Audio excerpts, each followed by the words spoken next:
Tired of playing solitaire and want to learn a real game? Welcome to my table. Let's learn how to play Texas Hold'em. Hey guys, it's Eric here with CACasino.com. If you watched our previous episodes, you may recall a lot of information that can apply to Texas Hold'em, but there's still a few specifics I need to lay down before throwing you into it. Let's start off simple.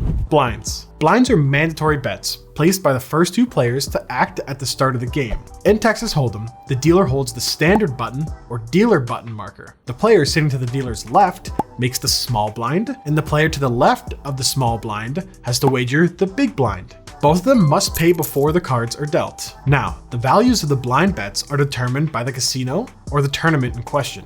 But the thing to remember is that the big blind is always double the amount of the small blind. Following that, two cards are dealt to all the players and the round starts. They then decide, in turn, whether to fold, call, or raise the big blind to stay in the game. After all betting rounds are over and the next game is about to begin, the dealer button, small blind, and big blind rolls are all moved one position to the left. Up next, betting options. This is pretty much a no-brainer, as they remain the same as any other typical poker variation. This means that you have the usual fold, check, bet, call, or raise actions, including the always magnificently terrifying but oh so misused all-in bet.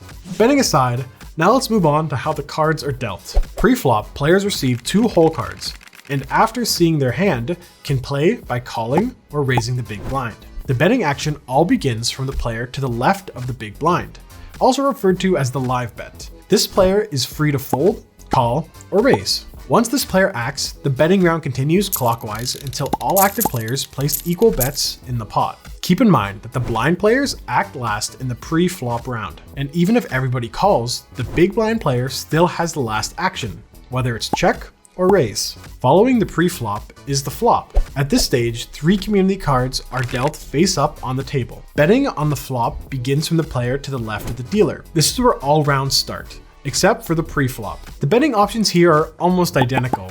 The only real difference being that since no bets have been put in at the start, like the blinds previously, players can check and pass their turns until someone bets. If not, it moves on to the next round. After the flop round, we have the turn, in which one more card is dealt face up on the table. This is the fourth community card in Hold'em, which is sometimes referred to as 4th Street. Once all active players act, the next betting round begins from the active player to the left of the button. The final action is the last community card, the river or 5th Street, which is also dealt face up. The betting rules here are the same as the flop and the turn. The last, and personally my favorite, is the Showdown. When the final betting round is complete and there is more than one active player, the last player to bet or raise has to show their cards. If there was no bet in the final round, the first player still in the game on the left to the dealer has to show their cards first. Naturally, the player with the best 5 cards wins the pot, and in the case of a tie, the pot is split equally. Keep in mind, Hold'em rules state that all suits are equal, so if 2 or more players have the same hand, but with different suits, it's still a tie,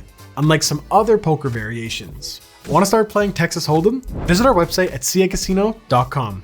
Link down below. This has been Eric, wishing you guys luck and reminding you as always, play responsibly.